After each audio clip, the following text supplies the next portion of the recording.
punto. Una jornada más en la escuela de la localidad de La Paz. Se escuchó que una adolescente, una alumna de 14 años decía: voy a matar a la seño Raquel. ¿Quién es la seño Raquel? La profesora de matemáticas. No les estamos dando el nombre completo, por supuesto lo tenemos, pero parece ser uno de los objetos del enojo de esta chica, que era víctima de bullying. Según ha dicho una compañerita en las últimas horas, le decían burlonamente, de manera totalmente hiriente, uniceja, por sus características físicas. También se cargaban de ella por la forma de vestirse. Ahí la están viendo, una chica para nosotros en apariencia totalmente normal, vestida con un jogging, con una remerita blanca, pero parece que padecía de cargadas constantes por parte de algunos de sus compañeros, sobre todo de un chico, que es ese chico al cual ella está invocando, al cual ella quiere que le pongan adelante ahora para resolver esta situación que ya lleva 5 horas. 9:30 de la mañana, esta adolescente va al baño, lleva su mochila, saca un arma. Esa arma, se sospecha, es de su papá, un comisario de la policía de San Luis, según la información que tenemos hasta este momento. Un policía que necesariamente, y por lo que se ve en estas imágenes, le tuvo que haber enseñado a utilizar la pistola. No cualquiera sabe cómo agarrar un arma, qué posición de seguridad tener para no lastimarse a sí mismo, y mucho menos, no cualquiera sabe cómo disparar una pistola calibre 9 milímetros, que además exige una postura para que cuando se efectúa un disparo el retroceso no te tire para atrás, no te la tire de las manos. El primero de los disparos que se escucharon hoy a la mañana en esta escuela de Mendoza fue adentro del aula, luego de que esta chica amenazara a la docente de nombre Raquel, la docente de matemáticas, y que apuntara también contra una de sus compañeras, a la cual, según las primeras versiones, le llegó a poner la pistola en la cabeza.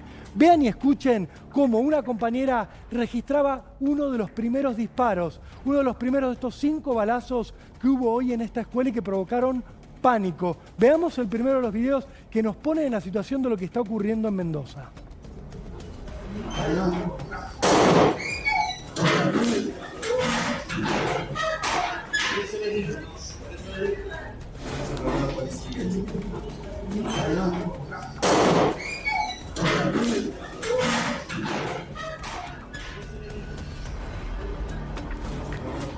Esto que están viendo y escuchando es el registro en vivo de una compañera. Las detonaciones que escuchan en un primer momento fueron interpretadas por muchos de los compañeros de esta chiquita como petardos. Claro, pensaron que alguien estaba jugando una broma pesada adentro del colegio. Solo los que la vieron, las que la tenían adelante, se dieron cuenta de que había un arma de fuego y de que esta chica sabía cómo utilizarla. Insisto con esto porque es clave. Alguien le enseñó dónde estaba guardada el arma de su papá, dónde encontrarla, cómo reunir la pistola con el cargador y cómo utilizarla, cómo llevarla sin ponerse en riesgo, y además cómo apuntar.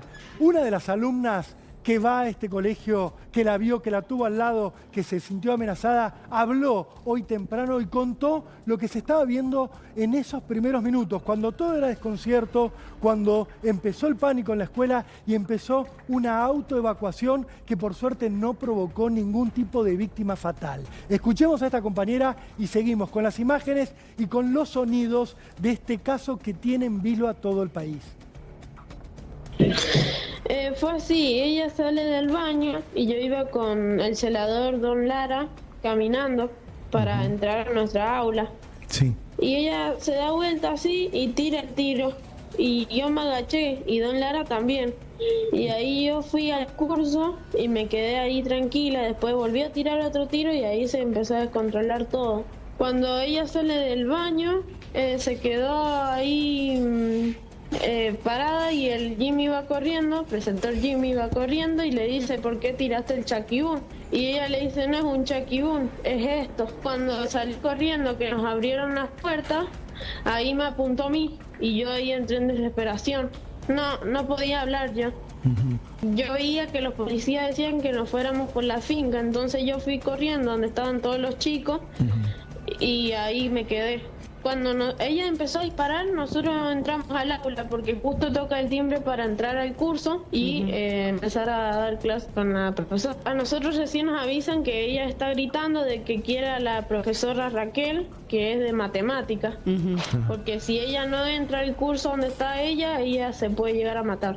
Es una niña tranquila, no habla, la tenés que hablar vos, no pelea con nadie, no tiene muchas amistades tampoco. En la familia no sé si tenía problemas, pero sí sé que muchos le hacían bullying, porque ella tiene problemas cómo habla y cómo se viste, porque ella tiene uniceja, tiene sus vellos.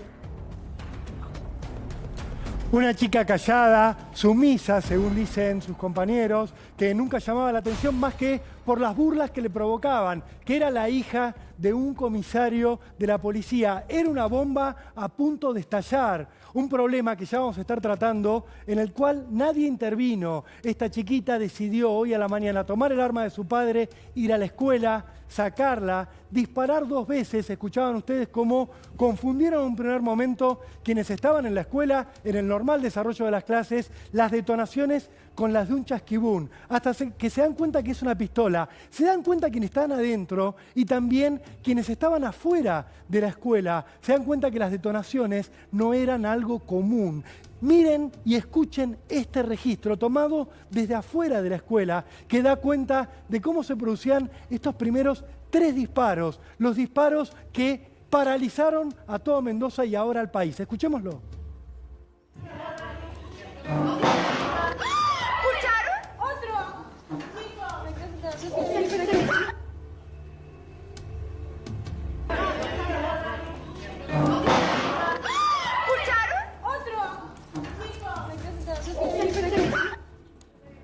Los chicos ya estaban registrando lo que ocurría. Las autoridades de la escuela decían, nosotros les permitimos que lleven celulares, nos lo tienen prohibido, por eso todos los tenían a mano para empezar a registrar la locura que estaba ocurriendo adentro de la escuela, que es que las clases se vieran interrumpidas porque una alumna tenía una pistola calibre 9 milímetros, la pistola que usa la policía para reprimir el delito, las que usan los delincuentes para salir a robar, en manos de una nena de 14 años con una historia evidentemente muy compleja, una nena que está vinculada por parentesco con el intendente de la localidad de La Paz. A esa escuela va el hijo del intendente para que se dé una idea de cuál era el contexto. Cuando salen corriendo todos los alumnos de la escuela, se van los docentes, la chiquita de 14 años, con su arma en la mano, se queda dando vueltas por distintos sitios del colegio. Se va al patio, allí la filman cómo se parapeta. Vean, esta postura, ya lo vamos a hablar con especialistas, pero es una postura que habla de alguien que sabe tirar. Probablemente su papá le enseñó cómo empuñar el arma, le enseñó cómo apuntar y cómo disparar. Camina con el arma en la mano, lejos del cuerpo. Se va a mirar la parte trasera del colegio, luego va a volver a entrar y se va a quedar adentro de la cocina. A un costado está el Zoom, donde se hacen los actos. Al otro está el kiosco, donde los chicos en los recreos compran las golosinas, algo para comer. Ella se quedó adentro de la cocina, parapetada, decidida a todo o nada. Quería que fuera la profesora Raquel, la de matemáticas, quería que fuera ese compañero que le dice de manera hiriente, uniceja, que se ríe de su forma de vestir, que se presentara ante ella. Pedía también que fuera un preceptor. Lo que decía a todos es, yo me voy a matar si no vienen. Esto despertó todas las alarmas, se evacuó la escuela, se prohibió a los vecinos acercarse, se advirtió a la población que cualquiera podía salir herido, y cualquiera puede salir herido a esta hora si se acerca a esta escuela. Se convocó entonces al grupo de élite de la Policía de Mendoza para que fuera a negociar, pero este grupo tiene su sede en Mendoza capital. Mientras se trasladaba hasta la localidad de La Paz, los policías fueron a la escuela a tratar de desactivar esta situación. Mientras un empleado de la escuela filmaba lo que ocurría adentro, un policía enfrenta a esta chiquita y le pide que al menos deje el arma para charlar. Escuchen ese diálogo y vean cuál es la reacción de esta adolescente cuando el policía le dice, ya está, deja el arma, hablemos y veamos cómo lo resolvemos. Este momento es quizás el de mayor tensión, porque es el que nos da cuenta de que esta chica no está a esta hora dispuesta a ceder absolutamente nada. Veámosla y escuchemos cómo el policía intenta convencerla. Dejá, andar un minuto en el piso. En el piso, dejalo un minuto, así podemos hablar. Déjala bien. Déjela bien.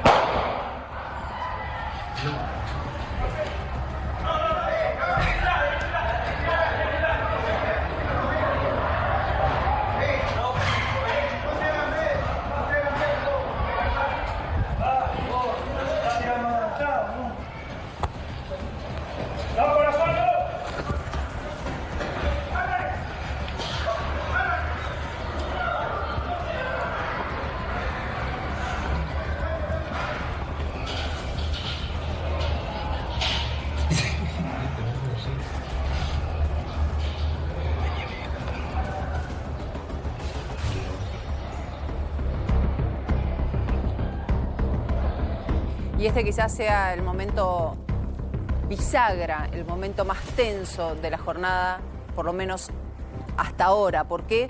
Porque una cosa es desobedecer a un preceptor, desobedecer a tus compañeros. Otra cosa es pararte frente a un policía que te diga deja el arma y disparar. Tenemos mucho para analizar. Está el licenciado Claudio Greco con nosotros. ¿Cuántas cosas, Claudio, de las que hemos hablado durante todo este tiempo comulgan en este caso que vamos a tratar ahora? Y hay que decir, un caso que no está resuelto. Todavía no pudieron desarmarla. Todavía el final, lamentablemente, es incierto. No sabemos cómo va a terminar este episodio en Mendoza. No sabemos qué va a pasar dentro de ese colegio. Saludamos y sumamos a Laura Lewin, que es especialista en educación. Laura, buenas tardes. Hola, Sole, ¿cómo estás? Buenas tardes. Contanos qué ves en este episodio, qué ves con todos los condimentos que acabamos de repasar, por lo menos lo que fueron estas 5 horas. A ver, muy importante entender que esto no sale de un momento al otro, ¿no? Una situación tan extrema como esta crece en situaciones de aislamiento, de exclusión, de un silencio tal vez no escuchado. Y esto es la punta visible de un iceberg que es mucho más profundo, ¿no? Chicos que no se sienten vistos, que no se sienten escuchados.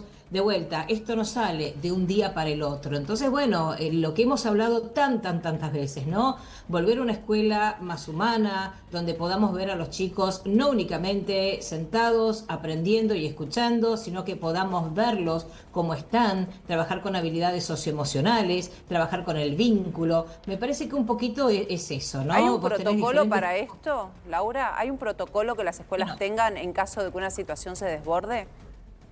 Sí, supuestamente vos tenés un protocolo. El tema es que si llegaste al protocolo ya llegaste tarde. Entonces hay que trabajar con lo que es la anticipación, con lo que es el trabajo con los chicos en sus emociones. El bullying. Y no nos olvidemos que además, ahora vos tenés el trauma colectivo, ¿no? Porque esto que pasó, está pasando obviamente con esta nena, que ojalá se resuelva de la mejor manera posible, pero tenés a todo un grupo herido. ¿Cómo volvés vos al colegio después de esto que pasó? ¿Dónde está la seguridad de la escuela? A tu lugar seguro, supuestamente, al aula. Claro, y además... Laura, ¿sabes qué? De hecho, perdóname que haga un punto para sumarle... Dale. Complica. Por supuesto. No, quería sumar esta información para refrendar lo que estás planteando. Vos sabés que muchos de los chicos que asisten al colegio tuvieron que ser trasladados al Hospital Ilia porque tienen ataque de pánico. Hay chicos que todavía están recibiendo atención psicológica porque lo que vivieron los golpeó, no físicamente, pero sí en su ánimo. Absolutamente, por eso te decía, Ronaldo, no es únicamente lo que está pasando, que es terrible y que tenemos que anticiparnos y tenemos que trabajarlo de otra manera. De vuelta, si ya activaste el protocolo es porque algo falló, algo no se vio y algo no se hizo antes. Entonces, el aula no es un lugar donde únicamente transmitimos contenido. Tenemos que transmitir perdón, seguridad. Laura, pero yo digo, entiendo que no lo agarraste antes, entiendo que no hacen mucho con el bullying, entiendo que dicen son cosas de chicos y ya vemos que no, pero en el momento en que un alumno saca un arma, cosa que no es frecuente en la Argentina, sabemos que en Estados Unidos hay un protocolo extremo, se practica, se ensaya como quizás un ensayo sobre incendio para hacer una comparación absurda. Acá, si una alumna saca un arma, además de un preceptor que dice ¿por qué tiraste un chasquibún? Digo, ¿se acciona algo? ¿Se ensaya sobre cómo actuar en este momento? No, creo que no, creo que depende de cada jurisdicción, creo que depende de cada directivo, creo que nadie está preparado para una situación extrema así, ¿no? Entonces, bueno, me imagino que lo primero que hicieron fue aislar a los chicos, sacarlos obviamente y llamar a la policía, porque yo no sé qué herramientas tiene realmente un directivo para trabajar en una situación extrema como esta. Un directivo no está preparado para negociar, no está preparado para contener a un alumno que esté en una crisis de esta, ¿no? de esta altura. Entonces, por más que vos tengas un protocolo, una cosa es las cosas cómo funcionan en la cabeza y después cómo funcionan en la realidad. Cómo, cuando vos tenés una situación extrema, ¿salís corriendo o te quedás congelado? Entonces, bueno, yo me imagino que en esta situación habrán llamado a la policía. Obviamente no sabemos cómo se manejaron, qué protocolo tenían, pero no todas las escuelas tienen un protocolo para situaciones tan graves como esta. Laura, ¿cómo le va? Javier Díaz. No, el protocolo indica, y los docentes cuando hay en distintas escuelas, en zonas problemáticas, que se le dice... El protocolo indica de llamar directamente a la policía y los especialistas empezar a tratar las cuestiones. Acá en la provincia de Buenos Aires ha pasado, chicos que llegaban armas, algún otro chico que también se ha trincherado, no con esta circunstancia de Mendoza. Yo recuerdo algún caso hace unos años en Merlo, en donde tuvo que intervenir el grupo Halcón, inclusive también, pero un negociador, todo terminó bien por suerte. Pero la recomendación siempre a los docentes es llamar a la policía y esperar. Tratar de sacar a los chicos del lugar de peligro y nada más. Absolutamente, el directivo puede tener herramientas pedagógicas. Estamos tan atrás en todo lo que tiene que ver con las cuestiones no socioemocionales, de contención, de vínculo. Por eso digo, ojo, porque vos tenés un montón de señales antes de llegar a una situación extrema como esta. Alumnos que tienen que haber escuchado algo, docentes que tienen que haber visto algo, un directivo que tiene que caminar la escuela, que tengo piel de gallina, te juro, con todo este tema, que tiene que ver cómo están esos chicos. No, en una escuela no transmitimos contenido únicamente. La escuela tiene que ser un lugar de seguridad. La escuela tiene que ser ese lugar en donde vos podés relajarte. Entonces vos ahora no podés volver a matemática. Laura, esta escuela va a tener que trabajar mucho lo que es la confianza y la seguridad antes de poder enseñar cualquier tipo de contenido. Acá creo que se pasó un límite. ¿Cómo está Cecilia de Lodovico? Creo que se pasó un límite que antes no se había pasado, excepto en el caso de Junior, en la masacre de Carmen de Patagones, que un disparo, 2 disparos. Esto, yo, Javier, no sé si vos lo recordás. Llevar armas, sí. Tal vez apuñalar, pero disparar, ese límite yo no recuerdo que se haya cruzado. No, apuntar sí, pero no disparar. No recuerdo, por lo menos. Y porque cada chico tiene recursos psicológicos diferentes, ¿no? Y hay que ver qué es lo que está pasando y de dónde viene esta nena. Obviamente hay un llamado de atención, obviamente hay mucho enojo en ella. Entonces, bueno, es muy difícil hablar de este caso en particular porque no sabemos la familia, qué situación viene atravesando, qué cosas han pasado en el colegio, independientemente de este tema de situaciones de bullying. Pero a lo que voy es, no podemos seguir pensando que los chicos van a la escuela únicamente a aprender contenido. Si nosotros no generamos cierta seguridad emocional, es muy difícil aprender. Por eso no podemos separar lo cognitivo de lo que es socioemocional. Todo el país necesita una ley de cuestiones de inteligencia o de alfabetización emocional para que todos podamos tener herramientas en lo que tiene que ver con el manejo de la ira, de la frustración, de la empatía, de la escucha, y especialmente los docentes, porque si el docente está en un aula y no escucha, no ve lo que está pasando o hacemos oídos sordos, eso es lo peor que le puede pasar a un chico porque lo estás dejando solo. Lo dejas solo frente a una situación en donde no pueden pensar en cómo resolverla o cómo salir de esa situación por ellos mismos. Laura, danos un segundo, por favor, porque tenemos que ir a información de último momento. Ya lo queremos escuchar a Claudio Greco hablando, por supuesto, del bullying y de toda esta situación, pero tenemos que ir urgente a Mendoza, a esta escuela donde una chica de 14 años disparó su arma, se atrincheró. Cristian, hay novedades.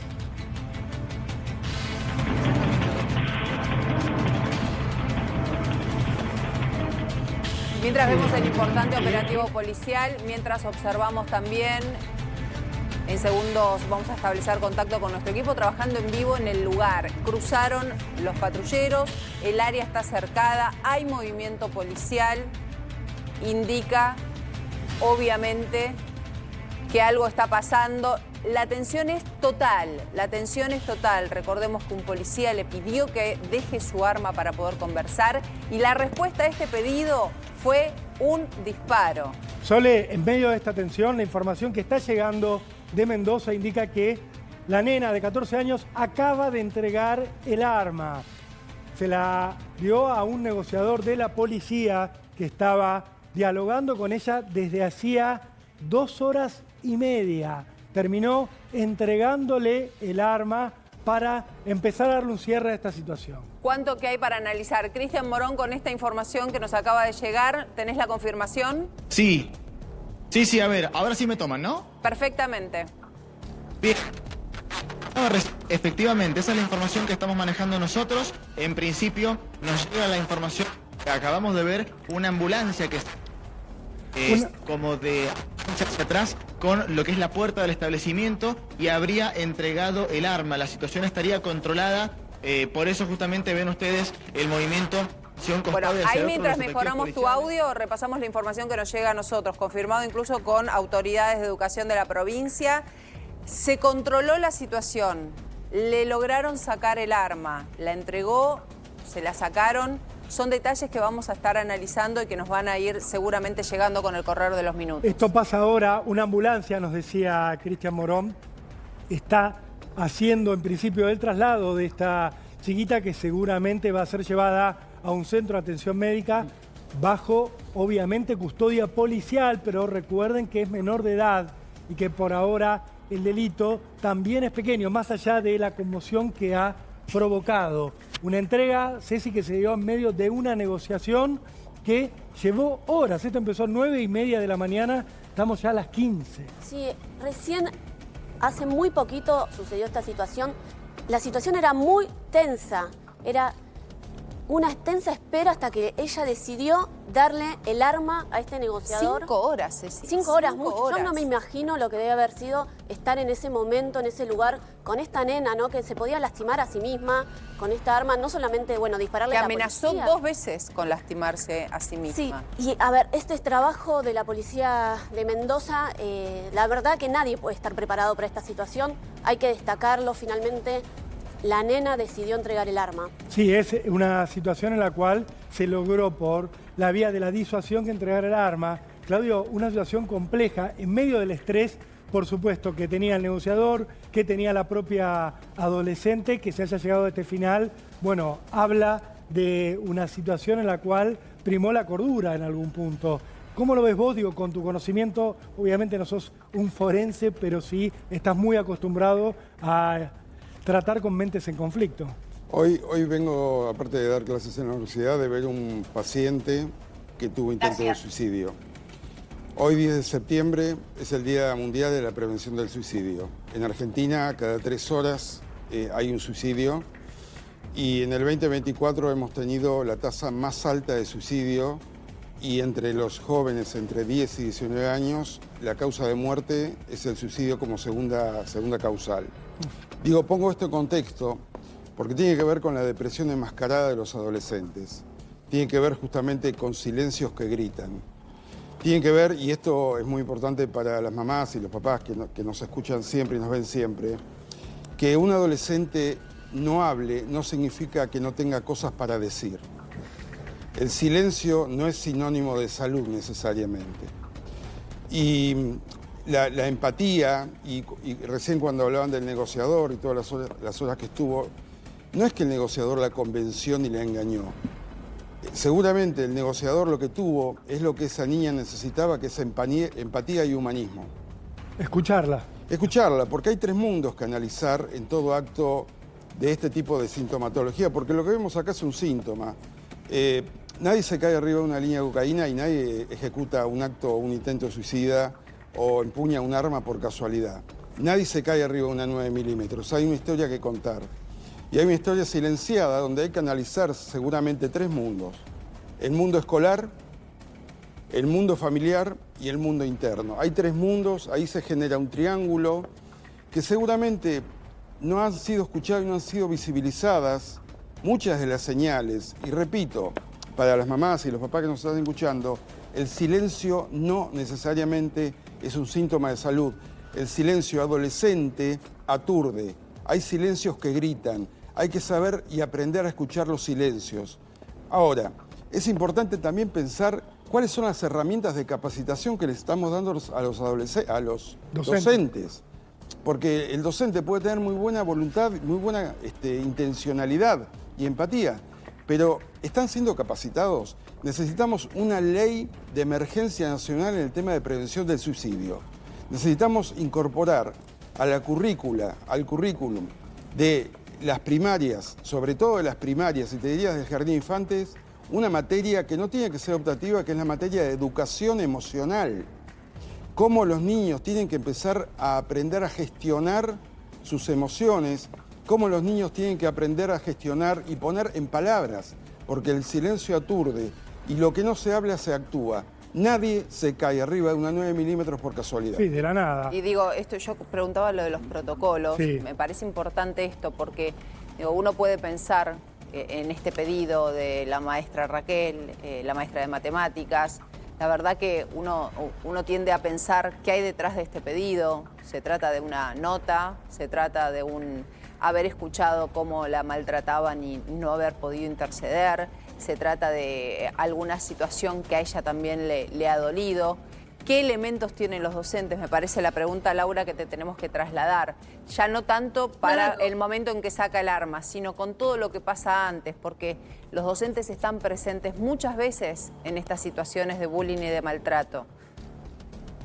Por eso, me parece que es importantísimo poner este tema arriba de la mesa, empezar a concientizar acerca del rol docente, que muchos docentes lo hacen muy bien, porque hay que destacar eso también. Hay muchos docentes que son muy empáticos y lo hacen. Otros tal vez entran a hacer lo que se supone tienen que hacer, que es enseñar. Y en ese enseñar dejamos de escuchar a los chicos. Entonces, el poder conectarse, el trabajar lo vincular, el trabajar lo socioemocional, trabajar con una ley de inteligencia emocional en todas las escuelas del país me parece importante. Y me parece muy importante, Sole, también lo que se viene ahora, porque ahora también forma parte del protocolo. No podemos volver al aula a aprender inglés, matemática o ciencia. Tenemos que trabajar mucho cómo vamos a volver en esta escuela en particular y en todas las escuelas en donde hay situaciones extremas. ¿Cómo volvemos a generar seguridad en el aula? ¿Cómo hago para que un chico quiera ir al aula y no tenga miedo de estar en el aula después de semejante trauma? Entonces, vamos a hacer espacios de desahogo, vamos a validar las emociones de los chicos, va a haber un equipo de emergencia que pueda contener a los chicos, vamos a tener protocolos visibles, Sí. Es complicado. Laura, te interrumpimos un segundo porque tenemos información urgente desde Mendoza. Hasta Cristian Morón allí con los últimos datos relacionados a este operativo que rodeó a esta adolescente de 14 años. Cristian, te escuchamos.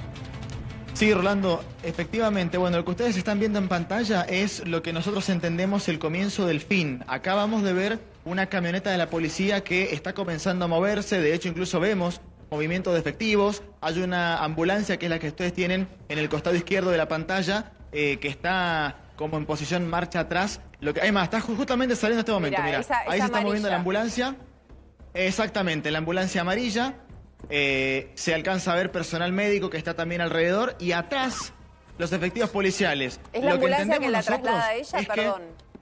Eso es lo que justamente no te puedo confirmar, pero es lo que entendemos nosotros y que no va a salir hacia nuestra dirección para evitar, por supuesto, todos los medios de comunicación junto a los vecinos que están aquí. Pero entendemos que en esa unidad debe estar yendo esta menor, porque obviamente la información que teníamos hace instantes es la que confirmaban ustedes, que lograron que entregara el arma, que lograron reducir y que la situación estaba comenzando a estar controlada, sí. Me queda flotando esto de su vínculo concretamente con su padre. Su padre estuvo presente en el operativo en todo momento, ella no lo quiso ver, pero se quedó ahí. Mirá, si está acá o no, no te lo puedo confirmar. Sí vino y obviamente lo retiraron cuando ocurrió la primera situación de nervios con ella misma, que fue justamente cuando amenazó con autolesionarse. No te puedo confirmar si en este momento está acá, porque aparte no tenemos, por supuesto, la visión de la gente que está cerca de su vínculo. Estuvo también el intendente del departamento, incluso con él hablando. A otras personas las trasladaron al hospital para que fueran asistidas por el estado de shock que tenían. Claro. Pero la verdad, no te podría decir si está acá y estamos viendo ahora, bueno, 3 ambulancias, la del medio, la color amarillo, como decían ustedes, y ahora están las otras poniéndose en la misma orientación entendemos nosotros también, para seguir la marcha. Claramente pero lo importante, y reiteramos... Sí, Rolando. No, que claramente van a hacer un traslado, Cristian. Sí. Nadie salió herido, digo, esto es la información importante que está trayendo de último momento. Las ambulancias, que se entienda, es para trasladar a esta adolescente. Veremos si alguien más. En un momento, y esto nunca se confirmó, se dijo que había alguien más adentro de la escuela refugiado. Veremos. Obviamente la policía fue cortando la información porque estaban en una situación muy delicada, muy sensible.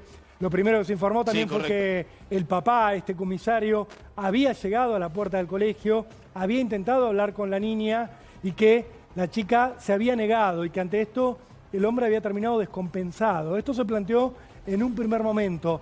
Toda la información por ahora es tentativa, todo lo que les vamos contando, porque también entiendan ustedes que alejar a los periodistas de la puerta del colegio, al propio Cristian Morón y a todos los colegas, lo fueron alejando y le fueron cortando las vías de información. Por eso, Javi, lo que se va sabiendo, uno lo va tomando con pinzas. Tal cual. Hay datos que son importantes y relevantes, como contaba Rolando recién. No siempre los padres son la solución para un conflicto de estas características. A veces son también parte del problema, ¿no? Lo que contaba Laura, lo que contaba Claudio también a propósito de esto. Por eso los negociadores son los únicos que tienen contacto con el conflicto. Y después, analizando la situación a medida que se va hablando y se va conociendo a la persona que está en conflicto, en este caso alguien armado en un lugar, se trata de interpretar quién es la mejor persona que puede colaborar para, obviamente, desarmar a la persona o en todo caso neutralizarla. Puede ser el padre, la madre, el hermano, el tío. Que le dé tranquilidad en ese momento. Claro, o nadie. Y tener confianza solamente con esto. Un dato que es importante. Esta nena... más allá que pueda saber un poco de armas, porque evidentemente al momento de empuñarla uno lo veía también, al momento de tirar, los policías también tuvieron que resguardarse por eso, es una nena que está tal vez acostumbrada a tratar con otros policías. Eso es un dato importante para el negociador, ¿sí? Porque puede tener algún dato de ella de cómo poder moverse y demás la policía. Pero lo que importante de esto, ¿saben qué es? Como en otros casos, no resultó herida. Claro. Porque la policía en 2 minutos puede entrar y neutralizarla. Sí. Sí, Cristian.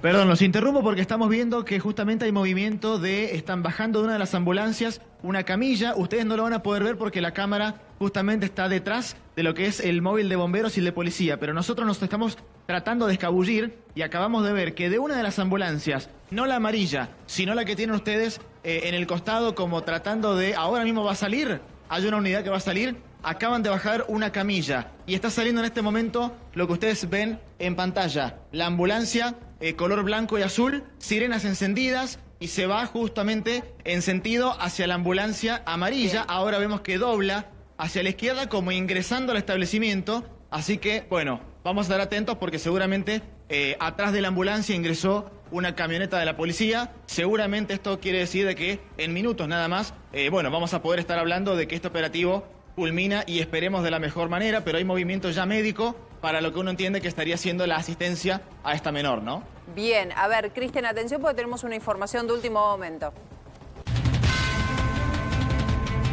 Y que justamente tiene que ver con lo que está pasando en Mendoza, confirmado por autoridades locales. 15:30, es decir, en menos de 20 minutos, va a haber una conferencia de prensa local para dar toda la información de qué fue lo que ocurrió, cómo está la menor en estos momentos, cómo lograron resolver esta situación. Me lo acaban de confirmar, Cristian, seguramente les va a llegar el dato Perfecto. A ustedes, a los periodistas en el lugar, para que se puedan acomodar, pero el horario estipulado es 15:30, horario de conferencia de prensa local. Importantísimo lo que está marcando Sole Largui, porque estamos solamente a 15 minutos de empezar a escuchar las respuestas a todas las dudas que se han ido planteando durante la mañana. Cristian, no sabemos si adentro hubo realmente alguna situación de violencia. Chicos, nos acaban de habilitar. A ver, vamos a ver.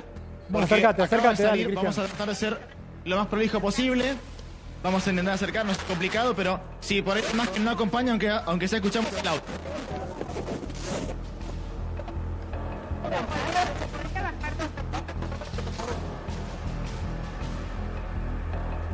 Estamos con problemas de audio. Está hablando una de las autoridades en este momento. Están dando los primeros datos sobre lo que ha ocurrido adentro del colegio. Una resolución que a priori habría sido sin heridos, sin lesiones. Recuerden que esta adolescente estaba amenazando con quitarse la vida y con atacar a una docente. A ver, escuchemos el móvil de Cristian. Con nosotros porque está hablando de un vehículo, chicos. Disculpen la desprolijidad, pero no tenemos la posibilidad de acceder, así que ahora justamente voy a escuchar para ver si podemos llevar información. A ver.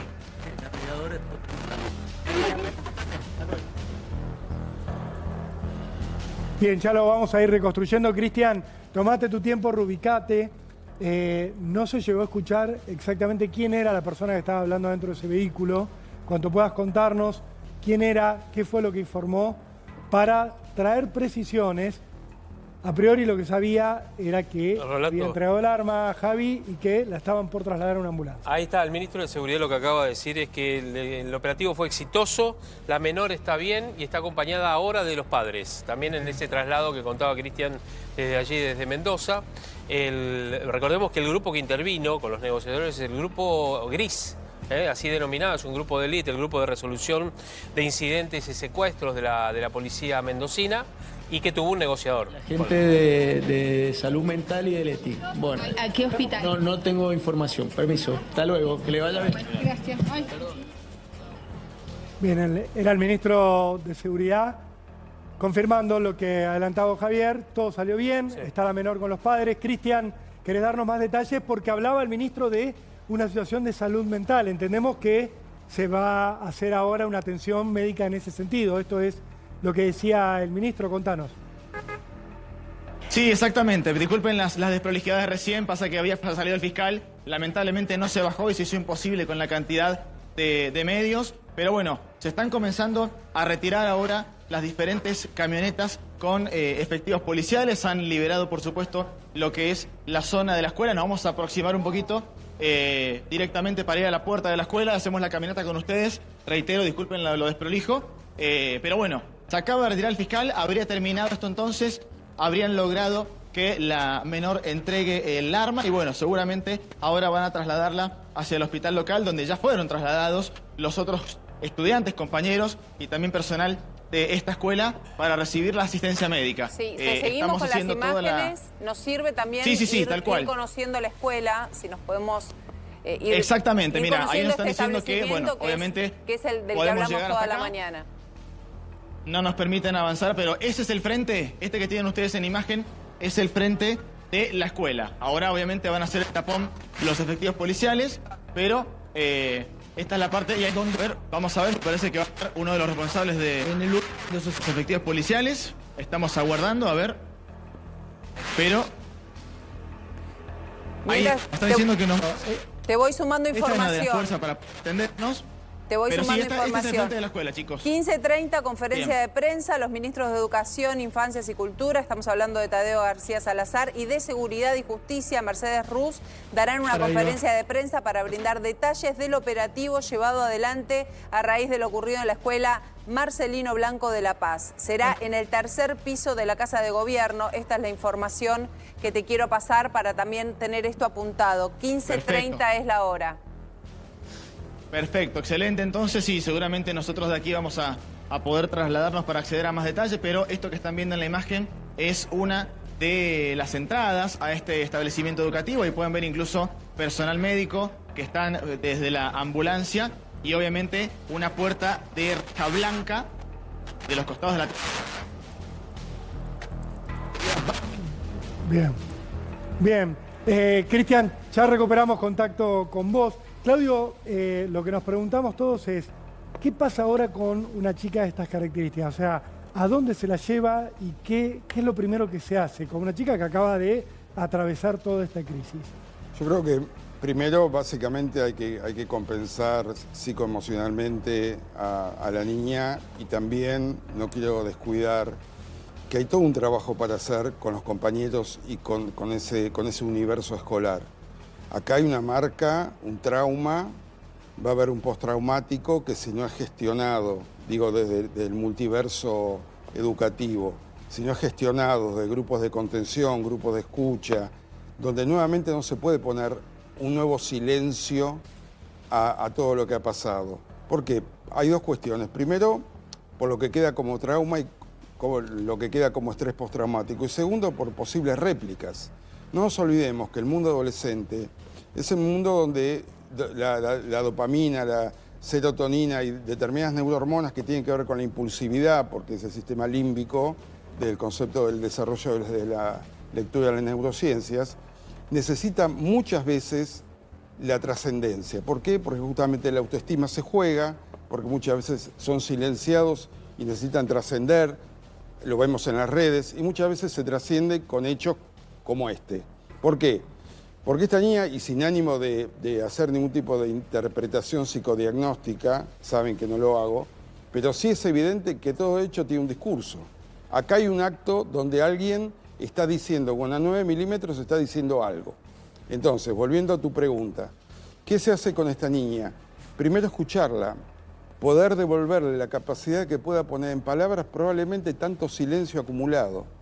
Nadie se cae, vuelvo a repetir, nadie se cae arriba de una línea de cocaína y nadie se cae arriba de una 9 milímetros. Hay una historia que contar. Entonces, hay como dos abordajes. Un abordaje individual que tiene que ver con poder escuchar, poder comprender, poder entender por qué se llegó como se llegó. Pero no es individual, acá también hay un abordaje multifamiliar. Claro. ¿Sí? Porque esta niña no es producto de la casualidad. Hay un sistema familiar. De hecho, seguramente el acceso al arma y la manera de portarla tiene mucho que ver con ese contexto familiar. Yo lo que te quiero preguntar, Claudio, es ¿qué hay en esto? ¿Qué hay en esto de disparar? Porque muchas veces hemos contado, lamentablemente, de chicos que van con armas al colegio, de disparar, y no solo disparar, sino disparar aún cuando un oficial de la policía te pida que dejes el arma. ¿Qué ves en esto de pasar, como si se dijera, del dicho al hecho? Ok. El disparo, nosotros desde la terapia cognitiva conductual y la neurociencia lo denominamos acting out. ¿Qué es un acting out? Es la actuación plena del discurso, en este caso de lo no dicho. Y evidentemente, en situaciones de desborde emocional, este acting out, que es pasar del silencio al acto, al acting, obviamente tenemos una persona que está descompensada, que está absolutamente desbordada, donde lo que es el lóbulo frontal, lo que es el proceso de los frenos inhibitorios, lo que es los frenos de control, están absolutamente colapsados, porque en ese momento, si lo tendríamos que decir desde las neurociencias, es todo sistema límbico, es todo emoción. Entonces, evidentemente, y acá está la situación de riesgo, por eso digo, no es un tema menor y lamentable causalidad, que hoy es el Día Mundial de la Prevención del Suicidio, y vuelvo a repetir, año 2024 tenemos el índice más alto, casi más de 4.300 personas que han cometido suicidio, cada 3 horas en el país hay un suicidio, y esto es un mensaje para las familias. Cuando un adolescente, cuando un joven dice algo como me quiero ir, no aguanto más, quiero apagar la luz, esta vida no se banca más, nunca, nunca, nunca hagan interpretación psicoanalítica. Cuando un adolescente emite una señal de desaparecer, de extinguirse, hay que entenderla literal. Acá no hay metáfora. Todo es concreto. En el mundo adolescente es un mundo concreto, lineal. Claudio, perdón, Rolo, quería consultarte por la actitud también, porque si bien es una situación de desborde, a ella se la ve en una situación de control, como si estuviera controlando la situación. De hecho, cuando dispara al aire. ¿Qué pasa con esto? ¿Cómo se entiende? Porque, a ver, acá hay un personaje también que se está jugando, ¿sí? Cuando yo digo el desborde emocional, digo que en ese momento, a ver, no estamos hablando de un brote psicótico, ¿sí? Esto me parece bastante evidente desde el diagnóstico de la visual. Acá hay una situación de control donde aparentemente no habría un cuadro delirante, donde aparentemente no habría un cuadro paranoico, y parecería ser que hay un mensaje muy concreto y muy claro que está dando. Hay alguien que colapsó, hay alguien que, y en esto quiero ser claro también, no hay que minimizar el bullying en la escuela. Sí. A ver, el mundo adolescente es un mundo más pequeño del que la gente puede creer. Para un adolescente, probablemente el curso escolar sea su mundo. Y en la adolescencia, donde se busca la validación, donde el proceso de la autoestima está en pleno desarrollo, la mirada del otro cobra una importancia casi más importante que la familia. Sí. Por eso digo... Pero sí. déjame sumarte algo. Yo me quedo con este audio que vos pasaste recién, Rolando, donde una compañera que dice, no, yo no soy muy cercana, de hecho ella no habla mucho, no habla con nadie, pero le hacen bullying. Sí, lo dice Evidentemente era Voz Populi que le hacían bullying, porque si no su íntima amiga, no su hermana de la vida, sino una chica que hasta no tiene diálogo con ella, sabía perfectamente que le hacían bullying. A ver, vamos a repasar ese audio. Fue así, ella sale del baño y yo iba con el celador Don Lara caminando para entrar a nuestra aula.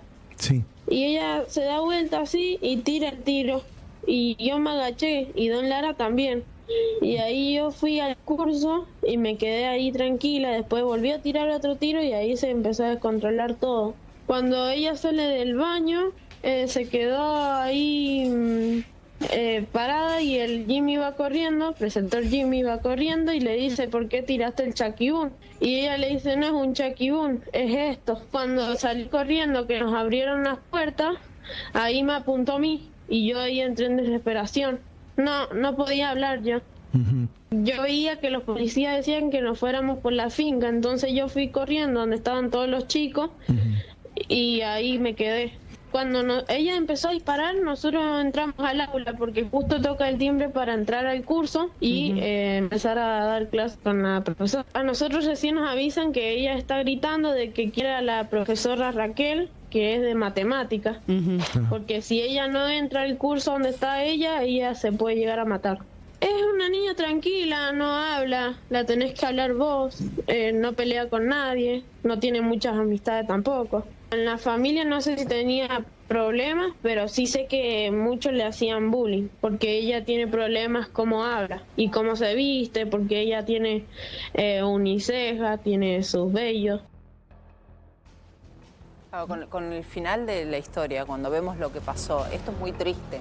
Es muy triste que los compañeros naturalicen, que sepan todos que a ella la cargaban por cómo hablaba, que la cargaban por cómo eran sus cejas. Y esto es parte del colegio. Todos tenemos un cuento que contar acerca de alguna cargada que por más que uno de adulto la ve como una estupidez, en ese momento era el mundo. Sí.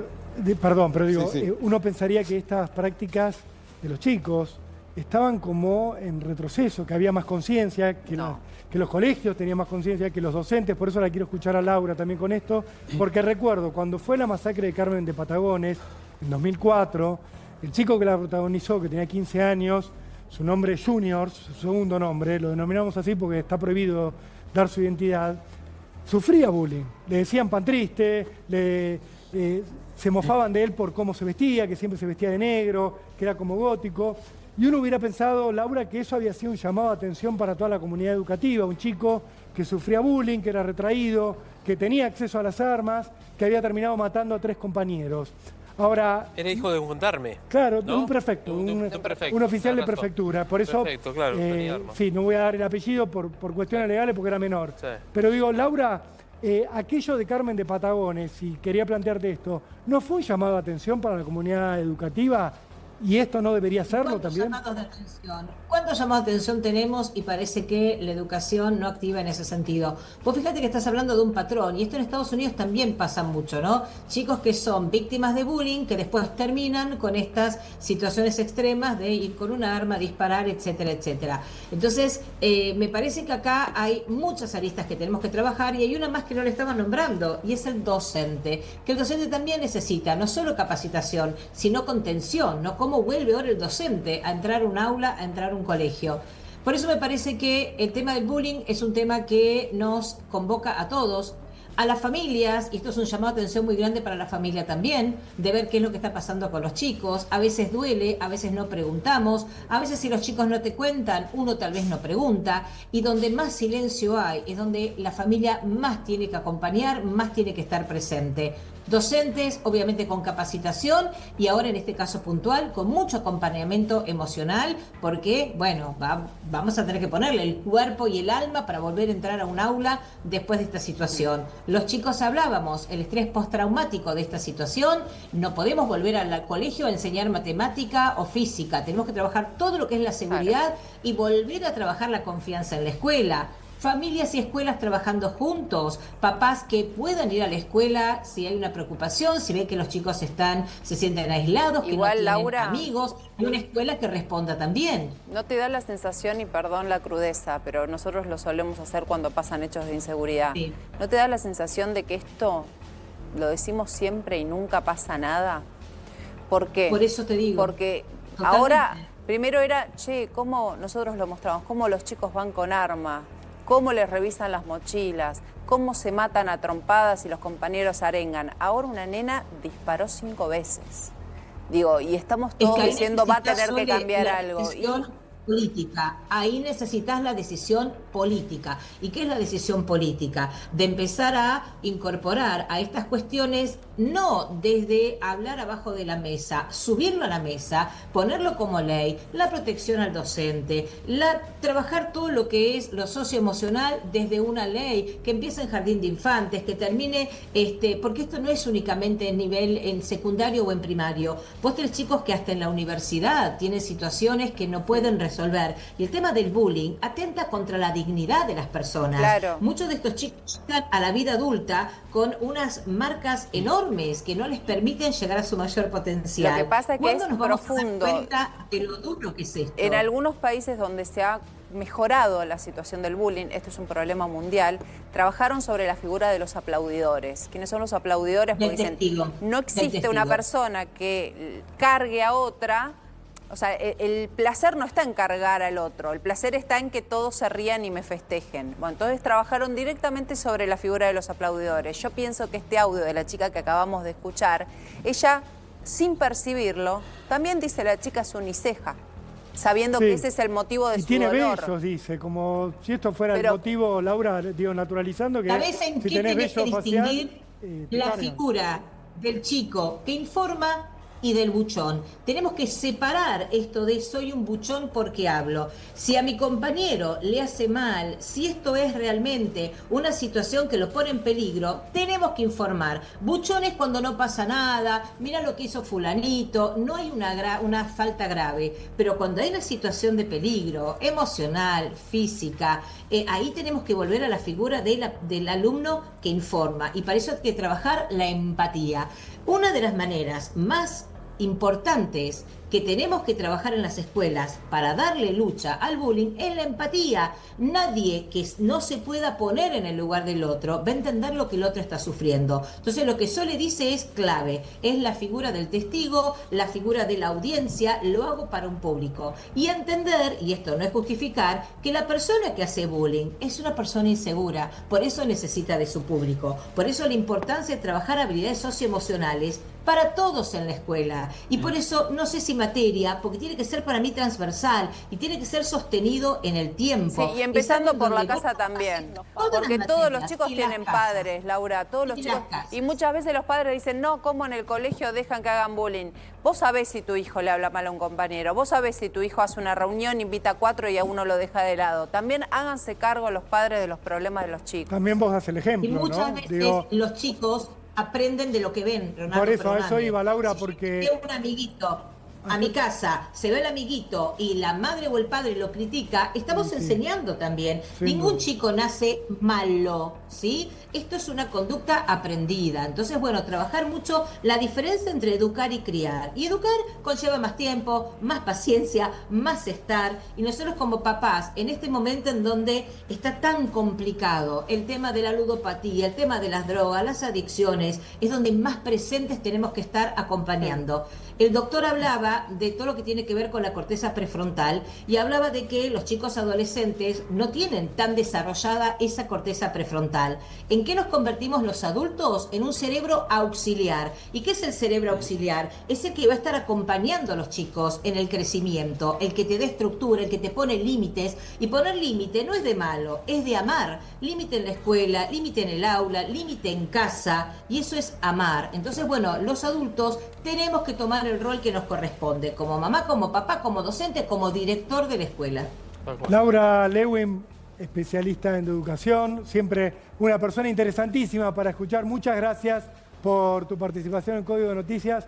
Nos has ayudado mucho a ir interpretando esto que estaba pasando en Mendoza, que sigue pasando y que no ha terminado. Claudio, yo no puedo dejar de pensar en ese hogar, porque estamos hablando mucho de la escuela, pero no puedo dejar de pensar en ese hogar donde hay una figura muy fuerte, un hombre que tiene una profesión muy particular, que es la de policía, un comisario, que tiene un arma que muy probablemente, estamos especulando, pero muy probablemente le enseñó a su hija a utilizar esa arma, le indicó dónde estaba esa arma, donde estaba, en general se guarda separada la pistola del cargador, muy probablemente le enseñó dónde estaban estas partes, y que es ahora la persona de referencia de esta chica. O sea, esta nena va a volver a ese hogar, y allí es donde uno piensa, pudo haber aprendido que parte de la resolución de los conflictos es con una pistola en la mano.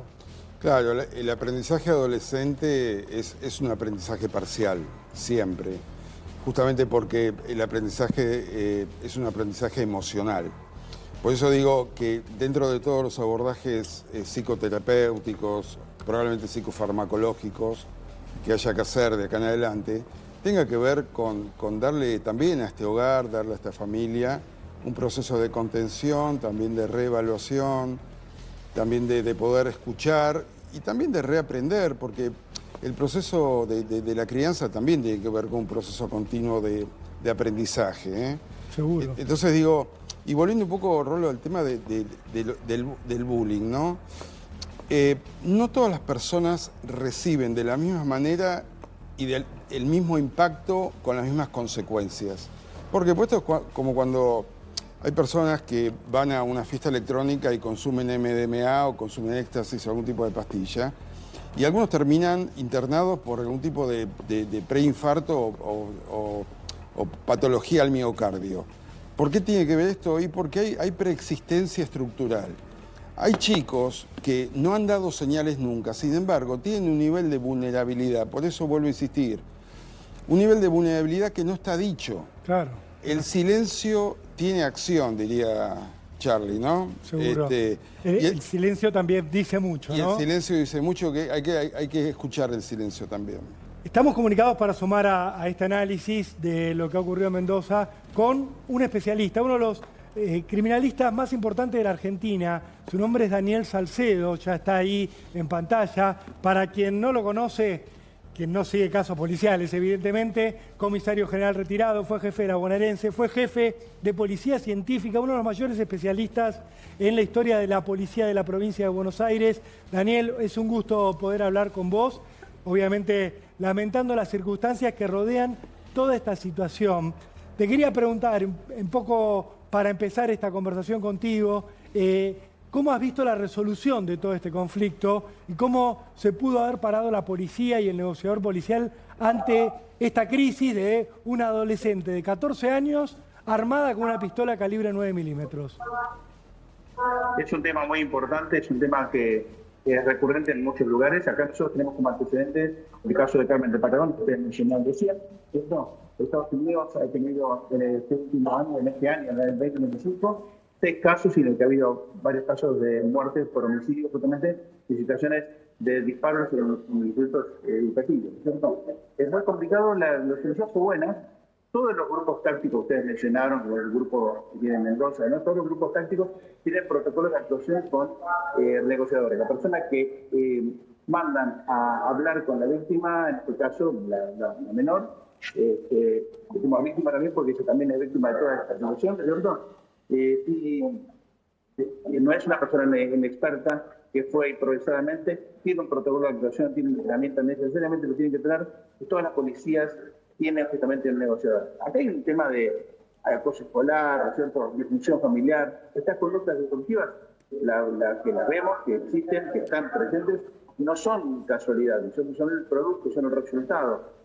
Así que coincido absolutamente con todo lo que estaba gozando Laura, ¿no es cierto? y el doctor que estaban ahí en la mesa, ¿no es cierto? Coincido absolutamente, eso no es mi ámbito de incumbencia, pero sí la política criminal es un aspecto criminológico y tenemos más de 8 suicidios por día en la Argentina, es una tasa vigente que fue aumentando en los últimos años. Recuerdo perfectamente el año 2000 estábamos en una tasa de 6 suicidios por día. Hoy tenemos una tasa, porque justamente en el trabajo representamos en la Asociación Médica, en la Asociación de Medicina Forense en la Argentina, la ANFRA, en esa época, en el año 2000, que teníamos 6 suicidios por día, hoy estamos en más de 8 suicidios por día. Es un número enorme, es un número enorme al que nadie le busca explicación. Y este caso se resolvió bien, primero porque no hubo víctimas en general, víctimas de los que estaban en el colegio, y en segundo término, porque ella misma no fue víctima, ¿no es cierto? Porque perfectamente en la situación de neutralizar a una persona con una pistola 9 milímetros está perfectamente previsto, ¿no es cierto? El hecho de que pueden haberla matado. Por eso digo, realmente la policía de Mendoza resolvió muy bien la situación. Ahí estas cosas se analizan por los resultados, los protocolos pueden estar, pero puede haber errores en la actuación. Acá en este caso fue impecable. Le ganaron por cansancio, por algún de la manera, pero esto no terminó. Primero la ha llevado a un instituto para evaluar su conducta y evaluar su estado de salud mental en particular y general, ¿no es cierto? Pero además de eso, la menor es inimputable. ¿Sí? Por supuesto. Y el acceso a armas de fuego no puede estar restricto, ¿no es cierto? Que cualquier persona puede tener acceso a armas de fuego. Tiene que haber una responsabilidad en este contexto de distensión familiar, tiene que haber una responsabilidad familiar también. Tiene el abordaje a este tipo de problemática es interdisciplinar, ¿no es cierto? Es multicausal, hay muchísimos aspectos que están en juego acá.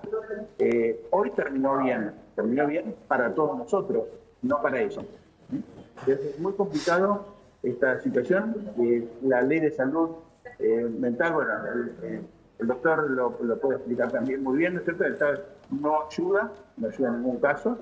Entonces hay muchísimos aspectos que tienen que tener un abordaje multidisciplinario, no solamente de acá, sino puede ver desde el punto de vista de la seguridad.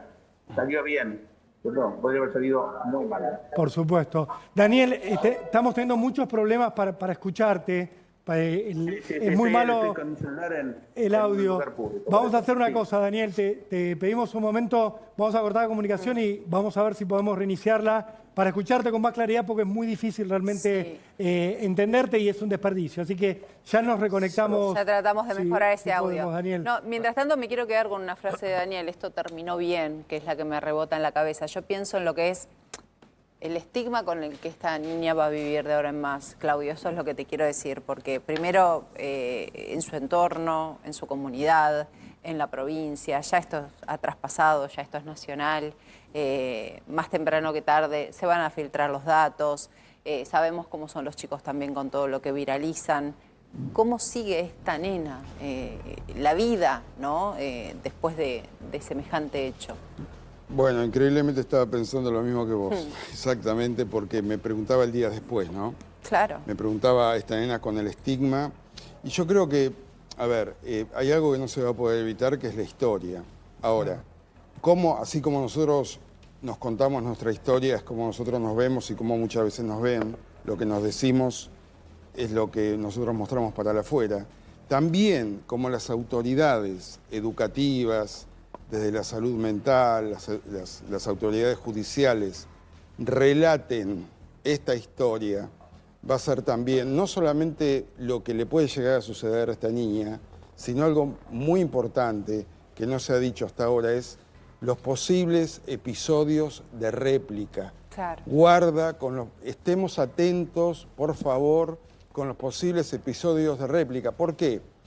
Porque cuando un adolescente... Acá el miedo es que se produzca un Columbine. siempre, Exactamente. desde 2004 esta parte, con Exactamente. una masacre dentro de un colegio. Pasa que esta nena evidentemente no tenía la intención de ir y matar a todos. Claro, pero tenía la una intención en réplica- su cabeza que no lo logró o no lo quiso hacer. En Estados Unidos, cuando Tuvo se le control. adjudica estos hechos tan seguidos, bueno, pero es el acceso a armas. Señores, yo lamento informarle que en Argentina el acceso a armas, no la comprarás en una góndola porque es legal, pero el acceso a armas es muy masivo. Es que el mensaje un poco lo que decía Gaby, que ella no lo quiso hacer. Tal cual. Sí, Claro. tuvo control. Ahora, No quiso replicar a un asesino serial. no puso Ella tenía otro exactamente. problema, ¿no? Tenía otra manera de difundir su mensaje, ¿no? Porque en definitiva es esto. Ahora, a mí me preocupa muchísimo el mensaje con el que se cierre y con el que se abre un nuevo capítulo acá, que es: no es la manera de transmitir el discurso adolescente. Para eso, esto es como la regulación de las pantallas, como cualquier tipo de prohibición. No importa la prohibición, importa qué tipo de alternativa vos le das a los pibes y a las pibas para que puedan decir qué contexto, qué espacios les estamos dando de contención y sobre todo de escucha. Claudio, vamos a hacer una cosa. Nos vamos a ir a una pausa ahora, pero vamos a seguir con este tema, vamos a seguir hablando contigo.